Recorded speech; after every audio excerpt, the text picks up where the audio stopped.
বন্ধুরা তোমাদের সবাইকে স্বাগতম জানাচ্ছি 10 মিনিট স্কুলের পক্ষ থেকে। আমি মাহির আসিফ। আজকের এই লেকচারে আমরা SSC suggestion series higher math chapter 4 অর্থাৎ জ্যামিতিক অঙ্কন নিয়ে আলোচনা করব। এই চ্যাপ্টারটা হচ্ছে জ্যামিতির সবচাইতে সহজ এবং এমন একটা চ্যাপ্টার যেইটা থেকে কোনো স্টুডেন্টই চায় না প্রশ্ন বাদ দিতে। অর্থাৎ পরীক্ষায় যখনই এই চ্যাপ্টার থেকে প্রশ্ন হয় সবার ইচ্ছা থাকে এই চ্যাপ্টারের কোয়েশ্চেনটার অ্যান্সার আমি করবই করব। এবং মজার ব্যাপার হচ্ছে এই চ্যাপ্টার থেকে কিন্তু প্রত্যেক বছর একটা কোয়েশ্চেন হয়। বলো তো দেখি এটা কিসের চ্যাপ্টার? এটা হচ্ছে মেনলি সম্পাদ্যের চ্যাপ্টার। তোমাদের সবচেয়ে ফেভারিট জ্যামিতি, তাই তো? সম্পাদ্য, ছবি আঁকতে হবে। এখন কথা হচ্ছে এই চ্যাপ্টার থেকে আগের বছরগুলোতে মেইনলি কোন ধরনের প্রশ্নগুলো হইতো সেইটা আমরা একটু স্ক্রিনে দেখে ফেলবো। মেইনলি এই চ্যাপ্টার থেকে এই ধরনের জিনিসগুলো একটু বেশি আসতো, ঠিক আছে? এখন আমি যদি তোমাকে একটু পার্সোনালি ভালো করে জিনিসগুলো একটু বুঝাই বলি, ভিতর থেকে কোন কোন জায়গায় খুঁটিনাটি কীভাবে কী পড়তে হবে সব কিছু, তার আগে একটুখানি বলে দিই এই চ্যাপ্টারটা করার জন্য যেহেতু ছবি আঁকতে হবে, তার মানে একটা জ্যামিতি বক্স বা যদি একদম সিম্পল জিনিস বলি একটা স্কেল, রাবার, পেন্সিল এবং কম্পাস, এগুলো একটু মাস্ট, এগুলো রাখতেই হবে সাথে।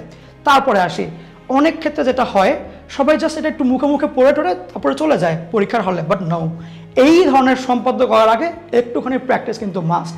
ঠিক আছে, শুরু করে ফেলি যে এখান থেকে মেনলি কী কী জিনিস তোমার পড়া লাগবে। প্রথম ব্যাপার হচ্ছে এই চ্যাপ্টারটাকে আমরা দুইটা পার্টে ভাগ করতে পারি। একটা হচ্ছে গিয়ে ত্রিভুজের সম্পাদ্য, একটা হচ্ছে গিয়ে বৃত্তের সম্পাদ্য। ঠিক আছে, তো এখন আমি উদাহরণের মধ্যে ত্রিভুজের কোন কোন সম্পাদ্যগুলো তোমার বেশি ফোকাস করতে হবে সেগুলো নিয়ে আলোচনা করি। মেইনলি তুমি প্রথম যেই সম্পাদ্যটা পড়বে ত্রিভুজ থেকে, সেটা হচ্ছে একটা ত্রিভুজের ভূমি, শিরোকোণ এবং বাকি যেই দুইটা বাহু তাদের সমষ্টি দেওয়া আছে। তো আরেকবার বলি, একটা ত্রিভুজের ভূমি দিয়ে দিবে, উপরের যে শিরোকোণটা সেটা দিয়ে দিবে এবং বাকি যে দুইটা বাহু আছে ওদের দৈর্ঘ্যের সমষ্টিটা দিয়ে দিবে। এইবার ত্রিভুজ অঙ্কন করতে হবে। এইটা যেমন একটা, তেমনিভাবে আরেকটা আছে, জাস্ট একটুখানি লিটল বিট ডিফারেন্ট। কিভাবে কি? সেম আগের মতো তোমাকে ভূমি দিয়ে দেয়, উপরের শিরোকোণ দিয়ে দেয়, বাট আগে যেরকম বাকি দুই বাহুর যোগফল দিয়ে দিত, এই সম্পাদ্যে বাকি দুই বাহুর বিয়োগফল বা অন্তর দিয়ে দিবে। অর্থাৎ তোমাকে একটা ত্রিভুজের ভূমি, উপরের যে শিরোকোণ সেইটা এবং বাকি দুই বাহুর অন্তর দেওয়া থাকলে ত্রিভুজ অঙ্কন করতে হবে। এটাও কিন্তু খুবই বেশি গুরুত্বপূর্ণ এবং মজাদারও বটে। তারপরে আসি ত্রিভুজের উচ্চতা, তারপরে ভূমির উপর মধ্যমা এবং ভূমি সংলগ্ন একটা কোণ দিয়ে দেবে। এই জ্যামিতিটা নিয়ে বা এই সম্পাদ্য নিয়ে কিন্তু অনেকেই প্রবলেমে পড়ে, তাই খুব ভালোভাবে প্র্যাকটিস করতে হবে কিন্তু এটার। মেইনলি ত্রিভুজের সম্পাদ্যের মধ্যে এই তিনটা কিন্তু খুবই বেশি ইম্পর্টেন্ট। এখন যদি আমরা চলে যাই বৃত্তের সম্পাদ্যের ক্ষেত্রে, তাহলে কি কি আসবে? বৃত্তের প্রথম যেই সম্পাদ্যটাও তোমার উদাহরণ থেকে দেখা লাগবে সেটা হচ্ছে একটা নির্দিষ্ট রেখাংশের সমান ব্যাসার্ধওয়ালা বৃত্ত বের করতে হবে। কি বললাম? একটা নির্দিষ্ট রেখাংশের সমান ব্যাসার্ধ বিশিষ্ট বৃত্ত, যেই বৃত্তটা দুইটা আলাদা নির্দিষ্ট বিন্দু দিয়ে যায়। যেমন মনে করো একটা ব্যাসার্ধ, এই ব্যাসার্ধওয়ালা একটা বৃত্ত, এই বৃত্তটা বাকি দুইটা বিন্দু দিয়ে যাবে, তোমাকে ওই ব্যাসার্ধ এবং বাকি দুই বিন্দু দিয়ে দিবে, পুরো বৃত্তটাকে ফেলতে হবে। ঠিক আছে, এইভাবে করেও কিন্তু একটা প্রশ্ন হতে পারে।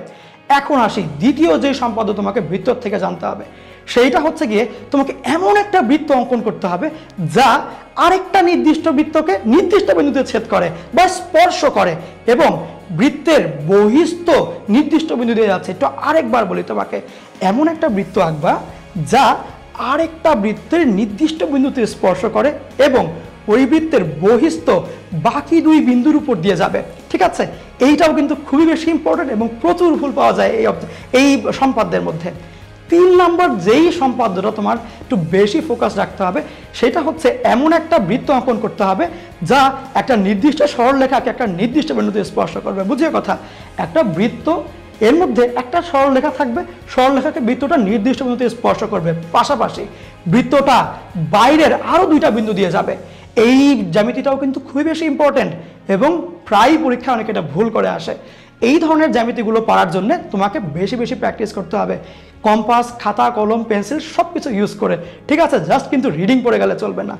পাশাপাশি এই উদাহরণের জ্যামিতিগুলোর পাশাপাশি তোমাকে অনুশীলনের কিছু জিনিসপত্র জানতে হবে। অনুশীলনের মধ্যে থেকে তুমি যেই কয়টা সম্পাদ্য শিখবে সেগুলো আমি জন্য একটা সাজেশন তোমাকে দিয়ে দিলাম। এই যে 6টা সম্পাদ্য তুমি দেখতে পাচ্ছ, এই 6টা সম্পাদ্য শিখলে তোমার বেস এবং এক্সপার্টিজ অনেক ভালো হয়ে যাবে এবং আশা করা যায় উত্তর দিতে কোনো ভুল হবে না তোমার। তাহলে তোমাদের অসাধারণ সব সাফল্য দেখার জন্য ওয়েট করছি। টিল দেন, খোদা হাফেজ।